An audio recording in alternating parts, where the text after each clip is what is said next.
ఓం నమో వెంకటేశాయ. ప్రతిరోజు ఉదయం మిమ్మల్ని ఎంతగానో అలరిస్తున్న శుభోదయం కార్యక్రమానికి స్వాగతం.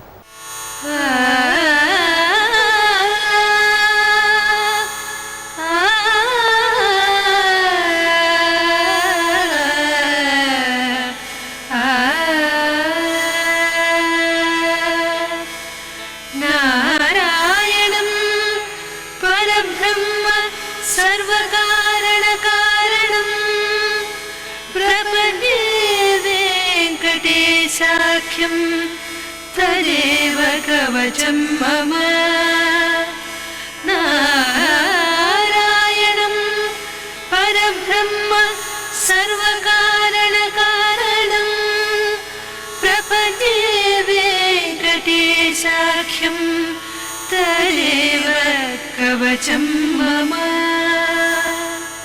सहस्रशीर्षा पुरुषो वेङ्कटेशः शिरोवतो प्राणेशः प्राणनिलयः प्राणं रक्षतु मे हरिः. सहस्रशीर्षा पुरुषो वेङ्कटेशः शिरोवतो प्राणेशः प्राणनिलयः प्राणं रक्षतु मे हरिः. आकाशराट् सुरानाथ आत्मानं मे सदा वदो. देवदेवोत्तमः पायाद्देहं मे वेङ्कटेश्वरः. आकाशराट् सुरानाथ आत्मानं मे सदा वदो. देवदेवोत्तमः पायाद्देहं मे वेङ्कटेश्वरः. सर्वत्र सर्वकालेषु मङ्गाम्बाजानिरीश्वरः पालयेन्मामकं कर्मसाफल्यं नः प्रयच्छतु. सर्वत्र सर्वकालेषु मङ्गाम्बाजानिरीश्वरः पालयेन्मामकं कर्मसाफल्यं नः प्रयच्छतु. ययेतद्वज्रकवचमभेद्यं वेङ्कटेशितुः सायं प्रातः पठेन्नित्यं मृत्युं तरति निर्भयः. इति मार्कण्डेयकृत वेङ्कटेश्वर वज्रकवचं सम्पूर्णम्. మంగళకరమైన మంగళధ్వని విందాం.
మన జీవితంలో వచ్చే అనేక సమస్యలకు సమాధానం ఆనాడే మన వేదంలో నిక్షిప్తమై ఉండడంలో సందేహం లేదు.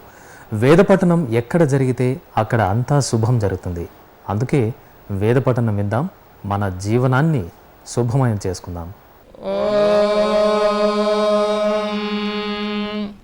శ్రీ గురుభ్యో నమః. హరి ఓం.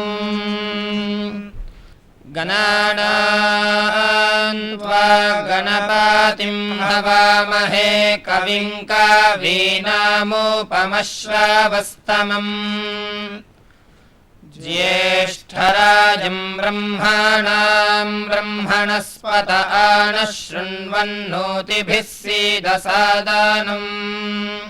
प्रणो देवी सरस्वती वाजेभिर्वाजिनीवती.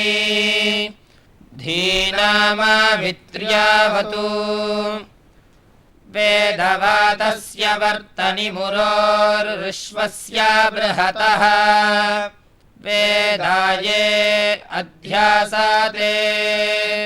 आनो भद्राः कृतावो यन्तु विश्वतो दब्धासो अपारीतास उद्भिदाः.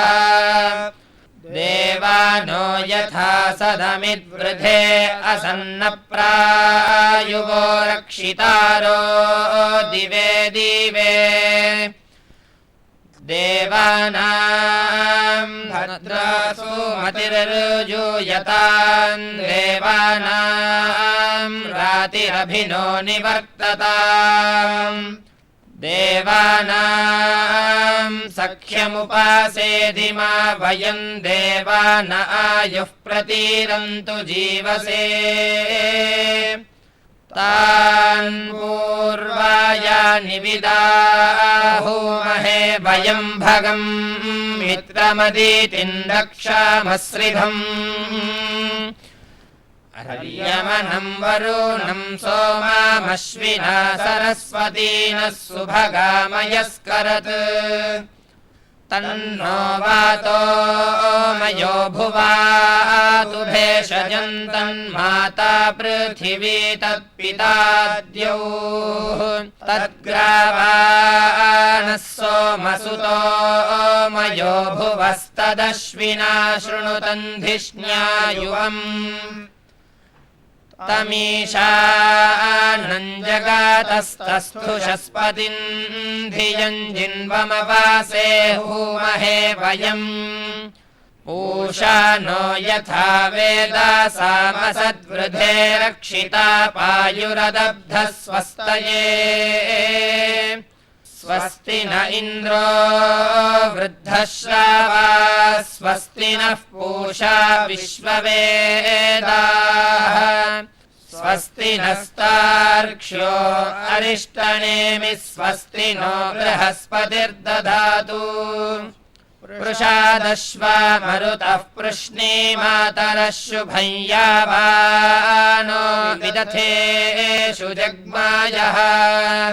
अग्निजिह्वामनावः सूरा चक्षसो विश्वे नो देवा अवसागामन्निः. भद्रं कर्णेभिः शृणुयाम देवा. भद्रं पश्येमाक्षभिर्यजत्राः. स्थिरैरङ्गैस्तुष्टुवांसस्तनूभिर्व्याशेम देवहितं यदायुः. शतमिन्नु शरदो अन्ति देवा यत्रा नश्चक्रा जरसं तनूनाम्. पुत्रासो यत्र पितरो भवन्ति मानो मध्यारीरिषतायुर्गन्तोः. अदितिर्द्यौरदितिरन्तरिक्षमदितिर्माता स पिता स पुत्रः. विश्वे देवा अदितिः पञ्च जना. अदितिर्जातमदितिर्जनित्वम्. ऋजुनीति नो वरुणो मित्रो नायतु विद्वान्. अर्यमा देवैः सजोषाः. ते हि वस्वो वसावानास्ते अप्रामुरामहोभिः व्रता रक्षन्ते विश्वाः ते अस्मभ्यं शन्मायं सन्नमृतामर्त्येभ्यः बाधामाना अपद्विषाः विनः पथः सुविताय चियन्त्विन्द्रो मरुताः पूषा भगो वन्द्यासः उत नो धियो गो अग्राः पूषन् विष्णवे वायावः कर्ता न स्वस्ति मताः मधुवातारतायते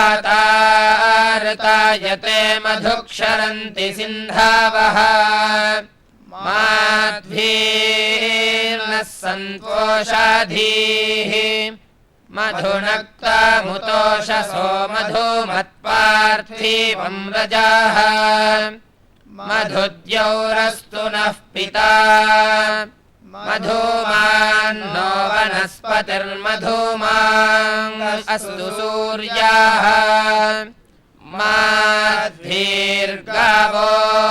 भवन्तु नः शन्नो मित्रः शं वरुणः शन्नो भवत्वर्यमा शन्न इन्द्रो बृहस्पतिः शन्नो विष्णुरुक्रमः हरिः ఓం. అన్ని యుగాలలోనూ మానవ మేధాశక్తిని పెంచేందుకు ఉపనిషత్తులు ఎంతగానో దోహదపడతాయి. ఆ ఉపనిషత్తులను అందించిన అంతరార్థాన్ని ఉపనిషద్వాణి ద్వారా ఇప్పుడు తెలుసుకుందాం. యమధర్మరాజు నచికేతువుకు అతని మనస్సును విషయముల వైపుకు త్రిపుతూ ఉన్నాడని చెప్పుకుంటూ వచ్చాము. బహు సంవత్సరముల కాలము పుత్ర పౌత్రులతో నీవు వర్ధిల్లు అని చెప్పేదే కాకుండా ఆయుష్పూర్ణంగా ఉండి పుత్రులు పౌత్రులు ఈ సంతతితో ఉంటూ ఉన్న సుఖానికి కావలసిన సాధనములేమి పశు సంపద భూ సంపద హిరణ్య సంపద ఇవంతా కావాలి. అవి లేకుండా ఇంటి నిండా పుత్రులున్న కుచేలుని సంసారం వలె ఇంటి నిండా కుమారులు కుచేలునికి సుధామనకు అయితే లాభమేముంది?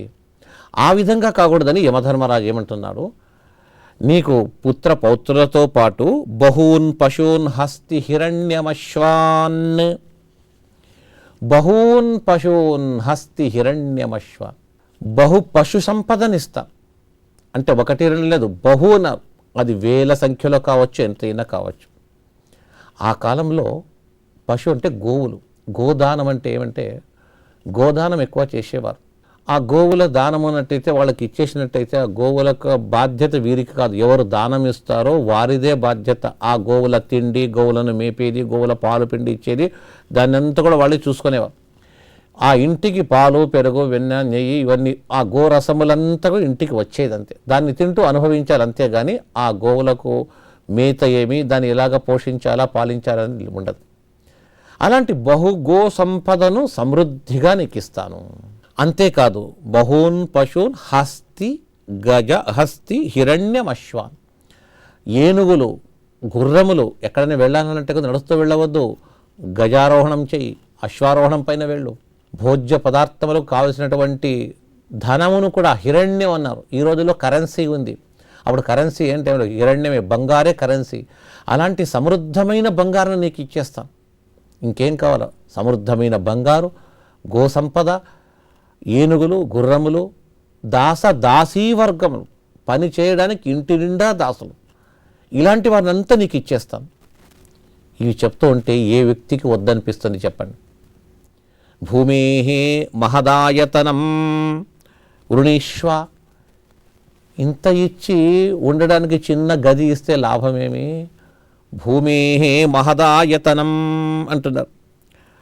అంటే మహదాయతనం అత్యంత విస్తారమైనటువంటి భూమిని ఇచ్చేస్తాను, భూదానము చేస్తాను. ఒక పెద్ద మహానగరాన్ని నీకు ఇచ్చేస్తాను. విస్తారమైన విశాలమైనటువంటి మంచి వాతావరణంతో కూడినటువంటి భూమిని ఇస్తాను.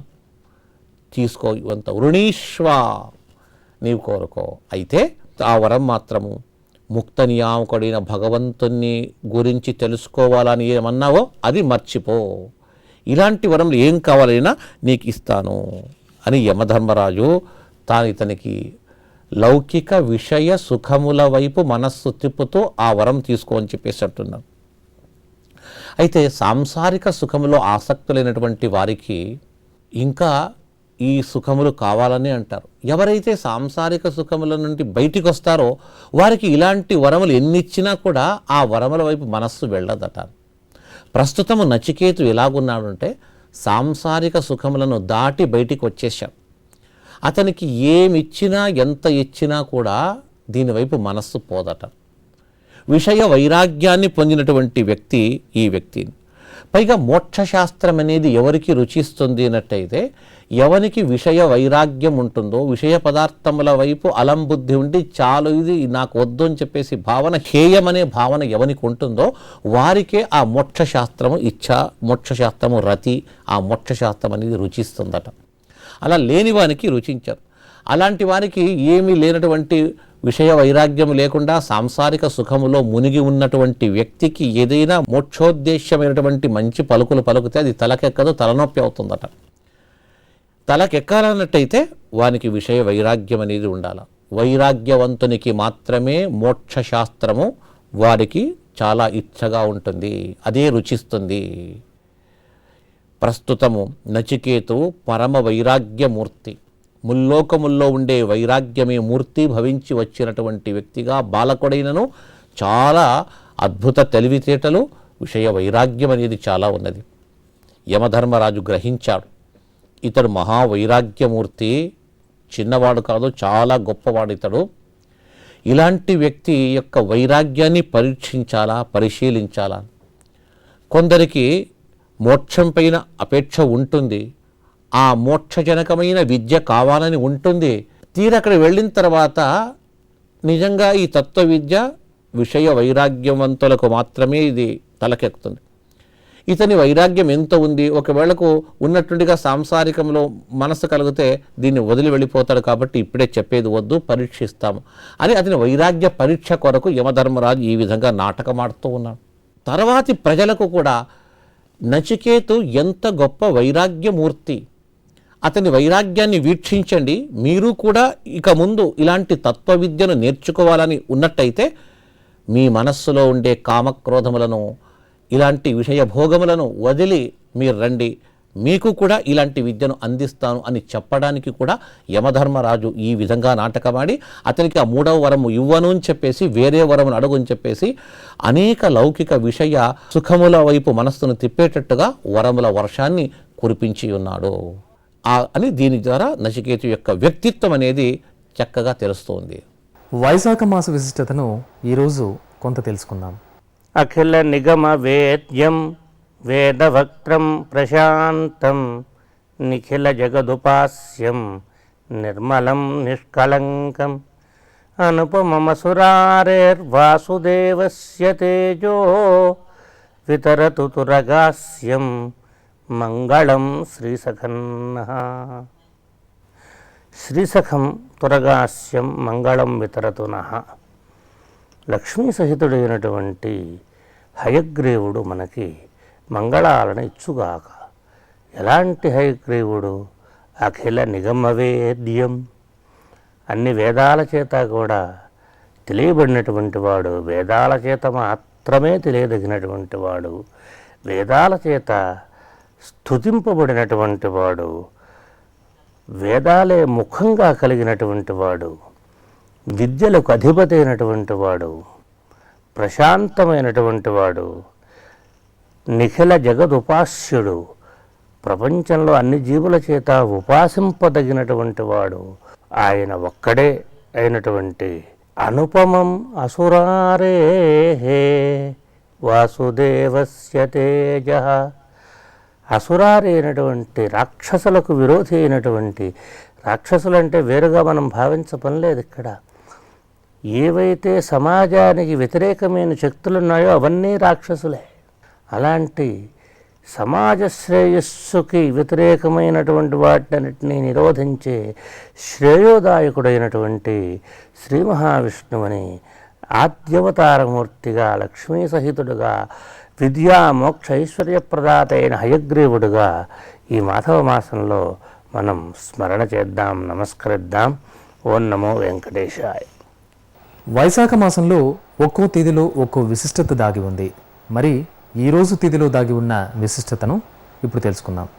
జూన్ 4వ తేదీ దుర్ముఖనామ సంవత్సరం, ఉత్తరాయణం, వసంత ఋతువు, వైశాఖ మాసం, కృష్ణపక్షం, చతుర్దశి తిథి, శనివారం, కృత్తికా నక్షత్రం. ఈరోజు కార్వేట నగరంలో వేంచేసి ఉన్న శ్రీ రుక్మిణీ సత్యభామా సమేత వేణుగోపాలస్వామి వారి బ్రహ్మోత్సవ క్రమంలో రథోత్సవం, సాయంత్రం అశ్వవాహనోత్సవం జరుగుతాయి. ఇవి ఈరోజు విశేషాలు. వ్యాస మహర్షి అందించిన పురాణాలలోని ఒక శ్లోకాన్ని విని అందులోని పరమార్థాన్ని గ్రహిద్దాం. ఆపది కింకరణీయం, ఆపది కింకరణీయం, స్మరణీయం చరణయుగళమంబాయాః, తత్స్మరణం కింకురుతే బ్రహ్మాదీనపి చ కింకరీకురుతే. ఆదిశంకరాచార్యులు వారు మనకి ఈ శ్లోకాన్ని అందించారు.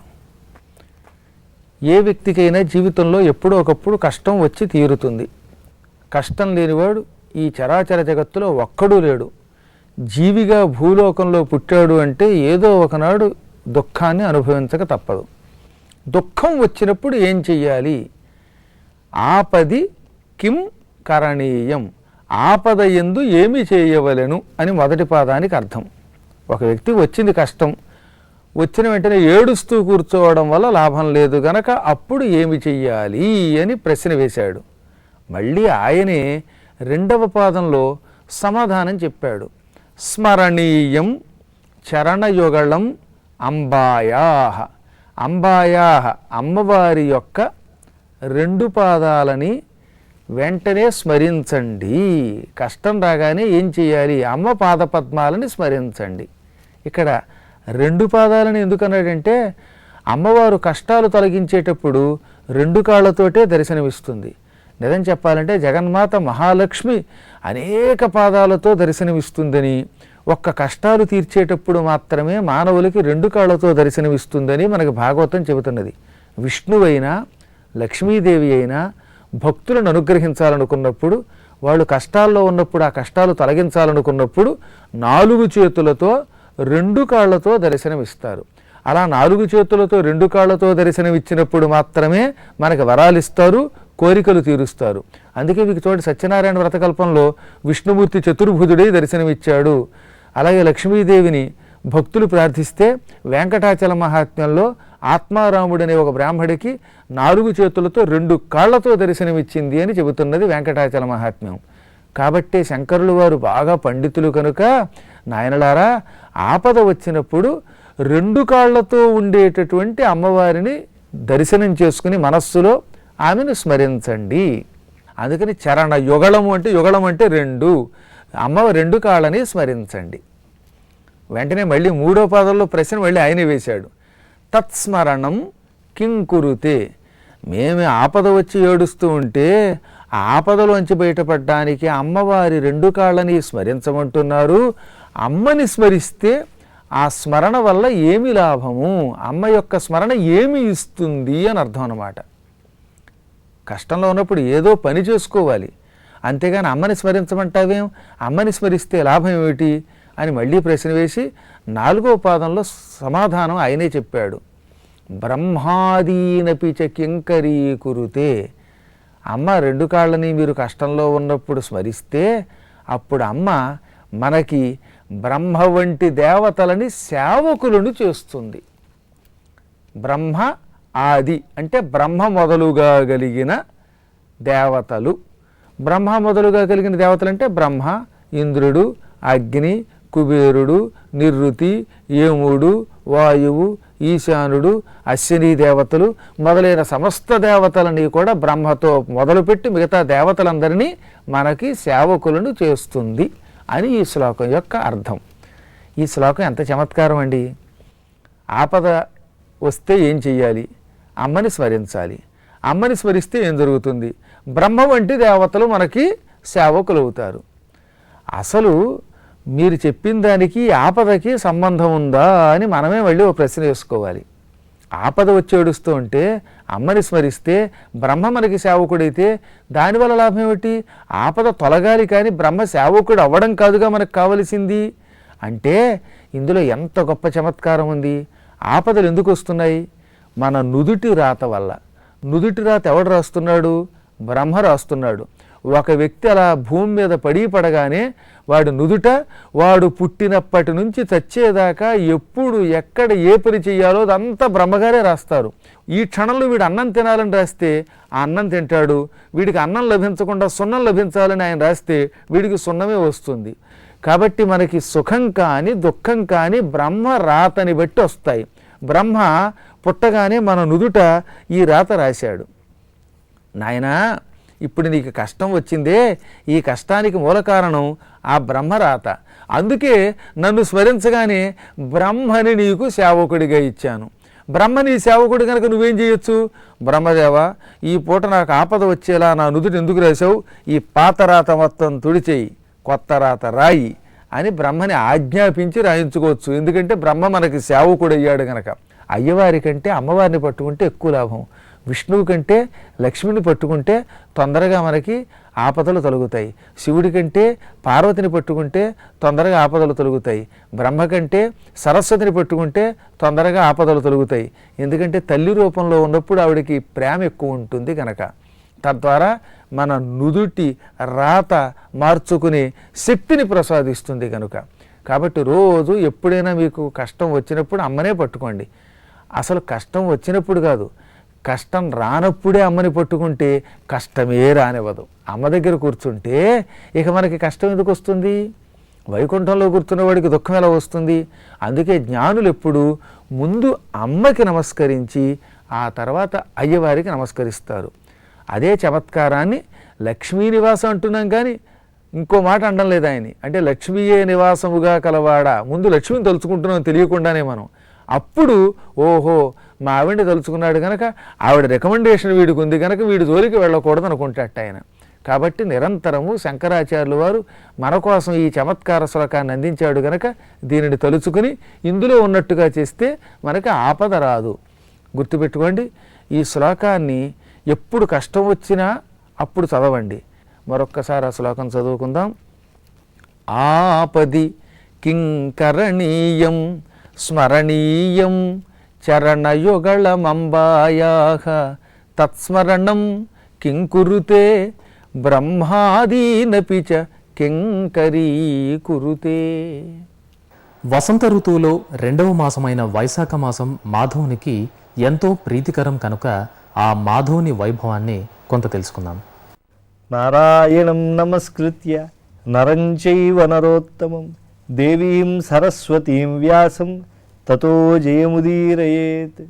పరమ పవిత్రమైనటువంటి మాధవ దేవుని యొక్క వైభవానికి సాకారమైనటువంటిది వైశాఖ మాసం. వైశాఖ మాస పురాణాన్ని లోకానికి అనుగ్రహించినటువంటి వేదవ్యాస భగవానుడు కలియుగం యొక్క తత్వాన్ని, కలియుగం యొక్క మహత్వాన్ని కూడా కమనీయంగా ఆవిష్కరించారు. కలియుగం మిగతా యుగాల కన్నా కూడా సంక్లిష్టతతో కూడుకునేటువంటిది. మానవులకు అనేకమైనటువంటి దౌర్భాగ్య లక్షణాలు ఏర్పడతాయి. అతి నిద్ర, అదేవిధంగా జాడ్యము, అదేవిధంగా విష్ణుభక్తి పారమ్యత లేకపోవటము, యజ్ఞాది కర్మల యందు అనాసక్తత, ఇలాంటి లోపములు ఎన్నో ఉన్నప్పటికీ కూడా వేదవ్యాస మహర్షి కలి సాధువు అని అన్నారు. ఎందుకంటే యుగ హ్రాసానురూపతగా మానవుని యొక్క ఆయుర్దాయం తొలగిపోతున్నది. అనేకమైనటువంటి రోగాల బారిన మానవులు పడిపోతూ ఉన్నారు. యజ్ఞయాగాదుల పట్ల ఎటువంటి అనురక్తి ఉండనటువంటి గొప్ప దౌర్భాగ్య లక్షణం కలిపురుషుడి వల్ల మానవులకి ఏర్పడుతూ ఉన్నది. జీవులందరూ కూడా దుర్భరమైనటువంటి కలిపురుష పీడితులై ఉంటారు. మరి ఎందుకు వ్యాస భగవానులు వారు కలి సాధువు అని చెప్పారు అనంటే, కృతయుగంలో, త్రేతాయుగంలో, ద్వాపరయుగంలో యజ్ఞములు, యాగములు, దానములు, హోమములు, జపములు ఇత్యాది ఎన్నో మార్గముల ద్వారా మానవులు ఉద్ధరింపబడాలి అని ప్రయత్నాలు చేస్తారు.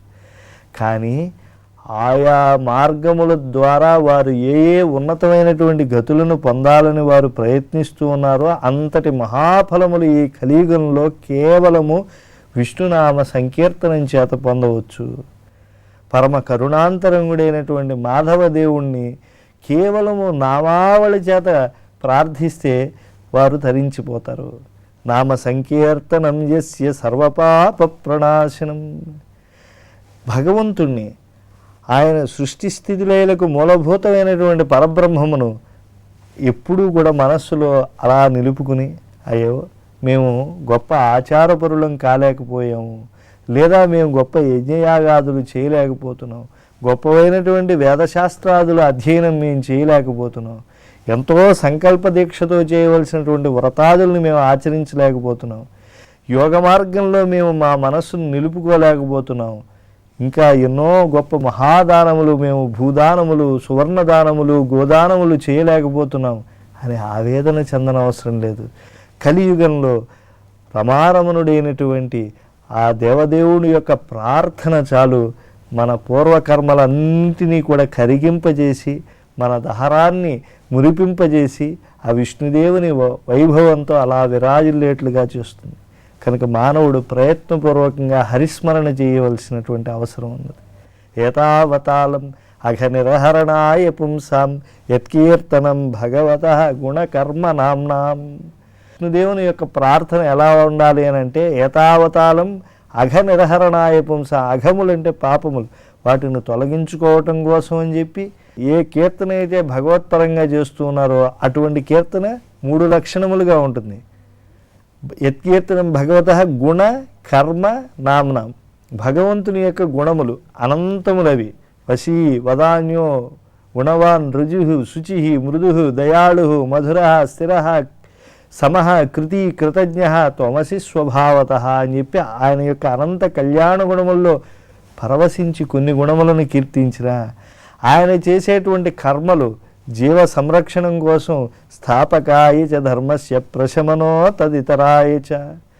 ఆయన ధర్మము సంస్థాపించడం కోసం, అధర్మమును క్షయింపజేయటం కోసం, సజ్జనులను ఉద్ధరించడం కోసం ఆయన అవతరిస్తూ ఉంటాడు. అటువంటి స్వామి యొక్క దివ్య కర్మలను, భాగవత సంరక్షణ దీక్షను, ఆ భగవంతుడు భాగవత సంరక్షణ కేలిలో ఎంత త్వరపడుతూ ఉంటాడో ఆయా అంశాలను చెప్పుకునేటువంటిది భగవత్కీర్తనే. అలాగే ఆయన యొక్క దివ్య లీలలు, గుణ కర్మ నామాలు, ఆ లీలలతో పాటు ఆయన యొక్క పవిత్ర నామావళులను మనం చెప్పుకోవాలి. ఋషిభి పరిగీతాని తాని వక్ష్యామి భూతయేని వేదవ్యాసుల వారు చెప్పారు. స్వామి యొక్క ఏ నామావళులు సహస్రాధికంగా ఉన్నాయో వాటిని చెప్తూ ఉన్నారు అని అంటే, వివిధ ఋషులు వారి వారి కాలాల్లో ఒక్కొక్క మార్గంలో ఆ యొక్క పరమాత్మ యొక్క జ్యోతి స్వరూపాన్ని దర్శించి ఒక నామమును లోకానికి అనుగ్రహించారు. వాటన్నిటినీ సమాహారంగా ఆయన వేదవ్యాసుల వారు లోకానికి ఇచ్చారు. అటువంటి నామావళులను ఈ యొక్క కలియుగంలో స్మరించుకుంటే చాలు ముక్తి పొందవచ్చు. కనుక యజ్ఞయాగాదుల కన్నా, సంవత్సరములు చేసేటువంటి తపస్సుల కన్నా, ఎంతో కష్టంతో చేసేటువంటి ధ్యానాదుల కన్నా సులభమైనటువంటి మార్గము ఈ కలియుగంలో విష్ణుదేవుని యొక్క సంకీర్తనం చేసి మానవులు తరించవచ్చు. అటువంటి కలియుగంలో ఇలా తరించవచ్చు అని చెప్పి మనకు చూపించినటువంటి ఆ వ్యాసాది మహర్షుల యొక్క దివ్య పాదారవందాలను మనం ఆశ్రయిద్దాం. వందే గురుపదద్వంద్వమవాంగ్మానసగోచరం రక్త శుక్ల ప్రభామిశ్రం అతర్క్యం త్రైపురం మహః. సదాచారాలను పాటించడం వలన ఇహలోకంలో సుఖాలు పొందడమే కాక ఉత్తమ పరమగతి లభిస్తుందనడంలో అతిశయోక్తి లేదు. ఒక సదాచారాన్ని తెలుసుకుందాం, దానిని ఆచరిద్దాం. సదాచారంలో వేదము చెప్పినటువంటి సత్య నిష్ఠ, సత్యము యొక్క విశిష్టత మనం తెలుసుకుంటున్నాం. వేదము చెప్పిన సదాచారము సత్యమే పలకవలసింది అని చెప్పి, అటువంటి సత్యాన్ని కూడా ప్రాణులకు ప్రమాదంగా ఉన్నటువంటి సమయంలో, మరికొన్ని సమయాలలో పలక్కపోతే కూడా, అంటే అసత్యం పలికినా కూడా సత్యము కంటే గొప్పది అని చెప్పి ధర్మసూక్ష్మం చెప్పబడ్డది. దానికి సంబంధించింది భారతంలోనే మనకు ఒక పద్యం కనపడుతుంది. వారిజాక్షులందు వైవాహికములందు ప్రాణ విత్త మానభంగమందు చకిత గోకులాగ్ర జన్మ రక్షణమందు బొంకవచ్చు అఘము పొందదధిప అని. స్త్రీల విషయంలో ఏదైనా ఒక చిన్న అబద్ధం ఆడచ్చు, ప్రమాదకరం వస్తుంది. వాళ్ళతో నిజం చెబితే స్త్రీ నోట నువ్వు గింజ నానదు అని చెప్పి శాస్త్రం, అది ధర్మరాజు యొక్క శాపమే. కుంతికి శాపం పెట్టాడు. కర్ణుని యొక్క జననాన్ని, అంటే కుంతి పుత్రుడు కర్ణుడు, ఆ విషయాన్ని తెలియకుండగా కర్ణుడు చచ్చిపోయేదాకా దాచింది. అందువల్ల ఆడవాళ్ల నోట ఏ విషయము దాగదు అని చెప్పి చెప్పించాడు. కాబట్టి వాళ్ళకి చెబితే ప్రమాదం, అందుకోసమని వాళ్ళ విషయంలో ఏదైనా చిన్న అబద్ధం ఆడినా తప్పు కాదు అని అన్నారు. వైవాహికములందు వివాహం ఒక కుటుంబాన్ని నిలబెట్టే పరిస్థితి వచ్చింది.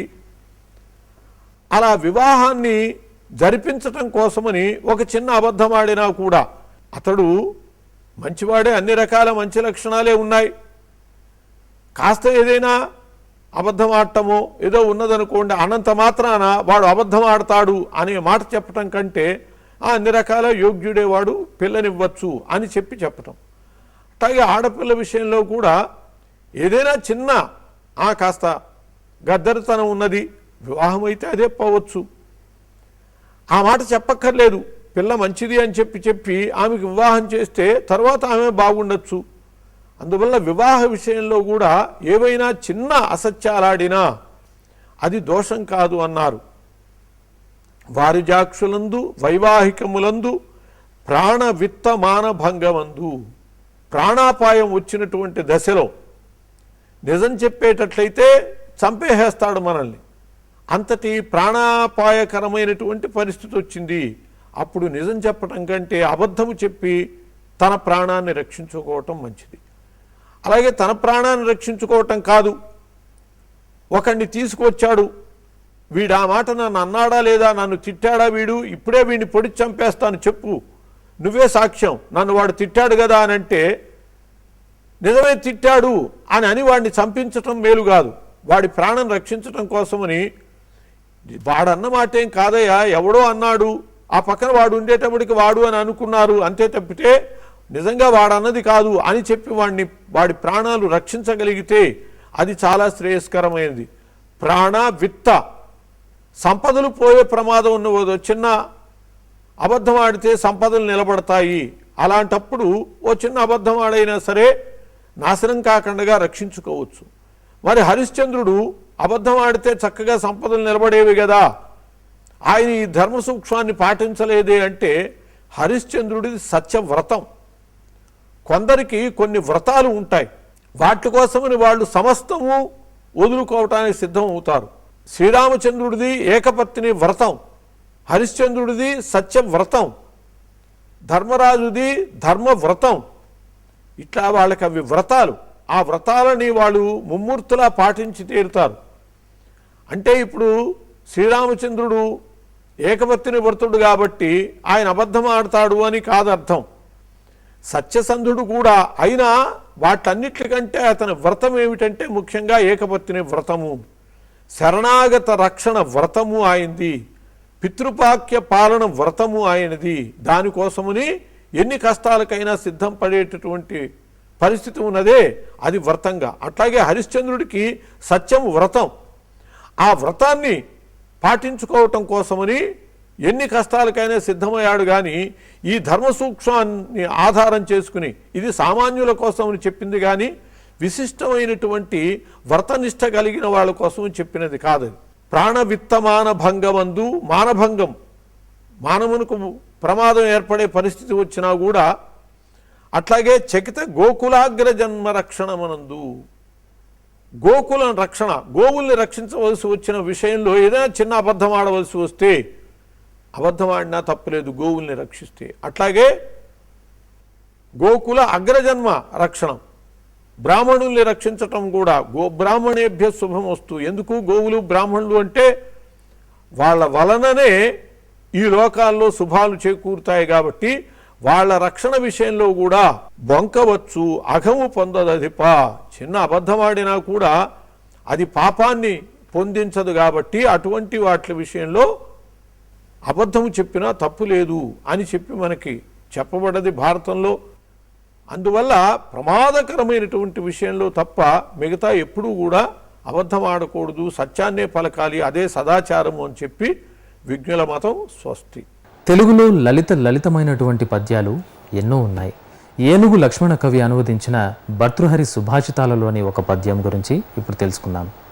విద్యచే భూషితుండై వెలయుచున్న, విద్యచే భూషితుండై వెలయుచున్న, తొడరి వర్జింపనగుసుమీ దుర్జనుండు, తొడరి వర్జింపనగుసుమీ దుర్జనుండు, చారు మాణిక్య భూషిత శస్తమస్తకంబుగల పన్నగము భయంకరముగాదే,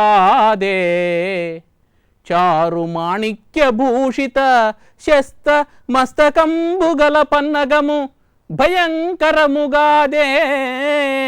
విద్యచే భూషితుండై దుర్మార్గుడున్నాడు, వాడు విద్యావంతుడు. మనకు ఏం చెబుతారంటే, అధమునొద్దనైన అధిక విద్యనున్న చేరి నేర్వవలయు సిగ్గుపడక అని చెప్పన్నారు. కాబట్టి విద్య ఎవరి దగ్గరున్నా నేర్చుకోవాలి అన్నది మనకు పెద్దలు చెప్పినటువంటి మాట. అయితే ప్రతి నిబంధనకు ఒక సడలింపు నిబంధన ఒకటి ఉంటుంది. మనం ఆంగ్లంలో ఎక్సెప్షన్ రూల్ అంటాం, సడలింపు నిబంధన. ఇక్కడ ఏం చెబుతున్నాడంటే, ఎవరి దగ్గరైనా విద్య నేర్చుకోవచ్చు, తప్పులేదు. అట్లని విద్యావంతుడని దుర్మార్గుని చెంతకు వెళ్ళకూడదు. ఎందుకు అంటే, దుర్మార్గుని చెంత ఉండేటువంటి విద్య అది వినాశానికి కారణమవుతుంది. ఎలా? దానికి ఒక అద్భుతమైనటువంటి ఉపమానం చెప్తున్నాడు. చారు మాణిక్య భూషిత శస్త మస్తకంబు గల పన్నగము. పన్నగము సర్పం. సర్పం ఉంది, దాని తల మీద ఒక అద్భుతమైనటువంటి మాణిక్యం మెరుస్తూ ఉంది. అలా మెరుస్తూ ఉంది కదా మాణిక్యం అని, మాణిక్యం ఉన్నటువంటి సర్పం దగ్గరికి వెళితే ఏమవుతుంది? అది ఖచ్చితంగా కాటు వేస్తుంది. దుర్మార్గుడు కూడా అంతే. విద్య ఎప్పుడు మాణిక్యమే, దానికి ఏమి ఇబ్బంది లేదు. అది దుర్మార్గుని దగ్గర ఉన్న మాణిక్యమే, సజ్జనుని దగ్గర ఉన్న మాణిక్యమే. మాణిక్యం మాణిక్యమే. అయితే ఆ పాత్ర ఎక్కడ ఉందది అనేది మాత్రం జాగ్రత్తగా చూసుకోవాలి అని హెచ్చరిస్తూ ఉన్నాడు. ఇప్పుడు సర్పం దగ్గర ఉన్నటువంటి మాణిక్యం కోసం ఆశపడ్డాం అనుకోండి, సర్పం కాటు వేస్తుంది. అదే దుర్మార్గుని దగ్గర ఉన్నటువంటి విద్య కోసం మనం ప్రయత్నించామంటే అతను కూడా మనల్ని సర్పంలాగా కాటు వేసే ప్రయత్నం చేస్తాడు. ఉగ్రవాది దగ్గర అణువిద్య ఉంటే ఏమవుతుంది? వినాశానికి దారితీస్తుంది.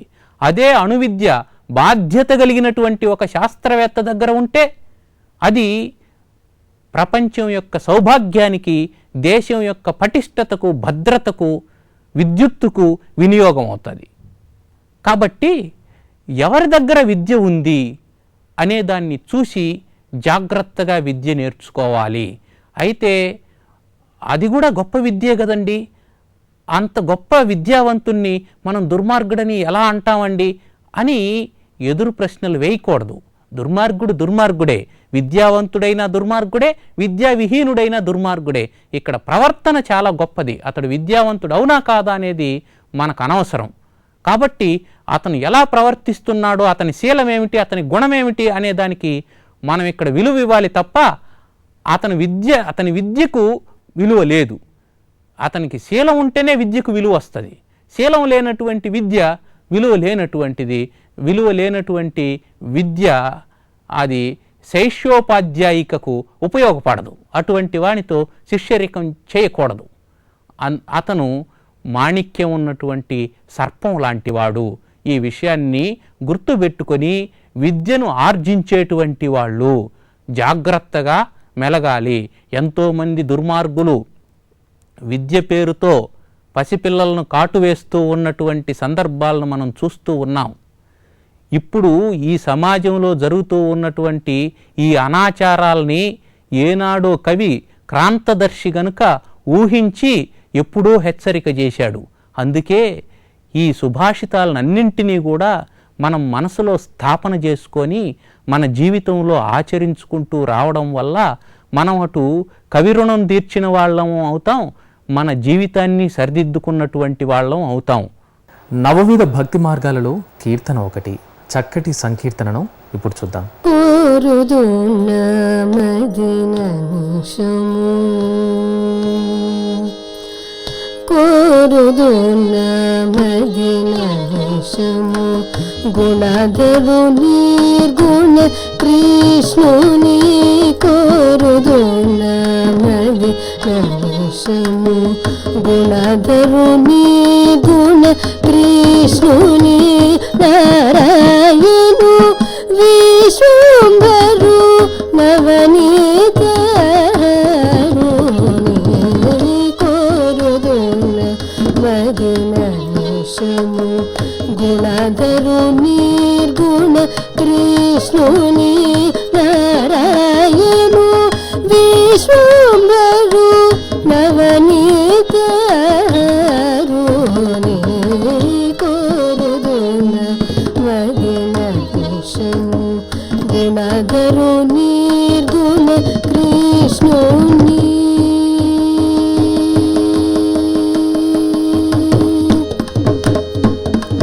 కుండలి మణిమయ భూషణు కువలయ దళవర్ణ గుణ్ అండజపది గిరివాసుని అగణిత భవహరుణి కుండలి మణిమయ భూషణు కువలయ దళవర్ణ గుణ్ అండజపది వాహనుని అగణిత భవహరుణి మందన చోర కదమనుని మాలాలంకృత వక్షన్ నిండు కృతాభుది చంద్రుని నిత్యానందుని కోరుదున్న మది కుండలి మణిమయ భూషణు కువలయ దళవర్ణ గుణి అండజపది గిరివాసుని అగణిత భవహరుని మండల చోర కదమనుని మాలాలంకృత వక్షుని నిండు కృపాభుది చంద్రుని నిత్యానందుని కోరుదున్న మదిన నిశము గుణధరు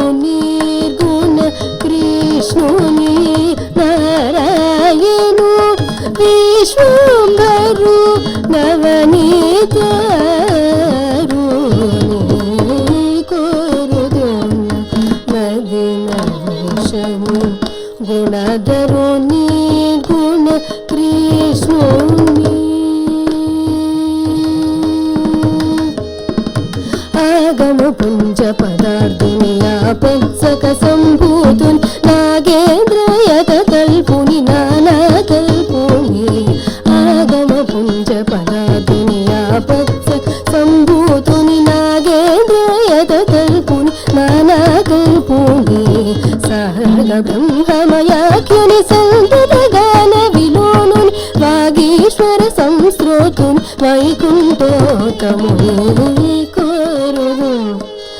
ఆగమ పుంజ పదార్థుని యాపత్సక సంభూతుని నాగేంద్రయత కల్పుని నానా కల్పుని సహగ బ్రహ్మమయాఖ్యుని సంతత గాన విలోను వాగీశ్వర సంస్రోతుని వైకుంఠోత్తముని కోరుదున్న మదిన నిశము గుణధరు నిర్గుణ కృష్ణుని నారాయణు విశ్వంభరు నవనీతరుని కోరుదున్న మదిన నిశము గుణధరు నిర్గుణ కృష్ణుని.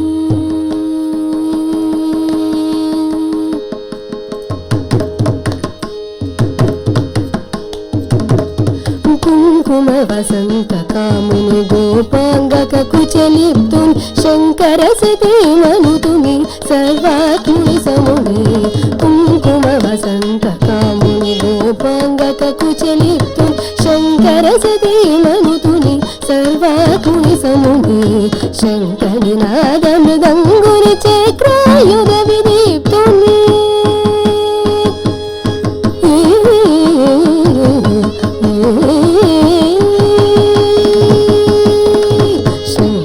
శంకరినాదమృదంగుని చక్రాయుధ విదీప్తుని వెంకటగిరి నిజవాసుని విభవ వికాయుని కోరుదున మదిన నిశము గుణధరు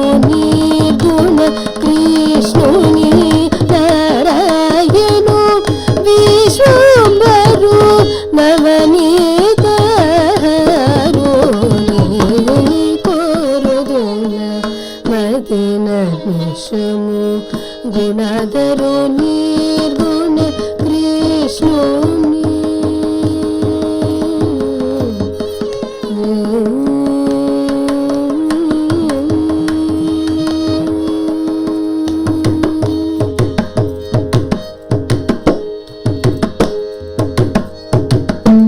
ఈనాటి శుభోదయం కార్యక్రమం మిమ్మల్ని అలరించిందని ఆశిస్తూ రేపటి శుభోదయం కార్యక్రమంలో మళ్ళీ కలుసుకుందాం.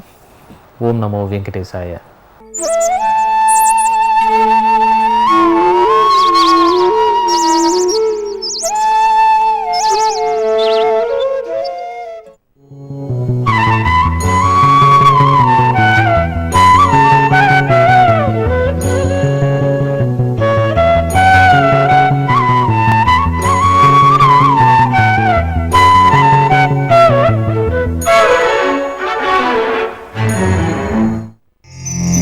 Thank you.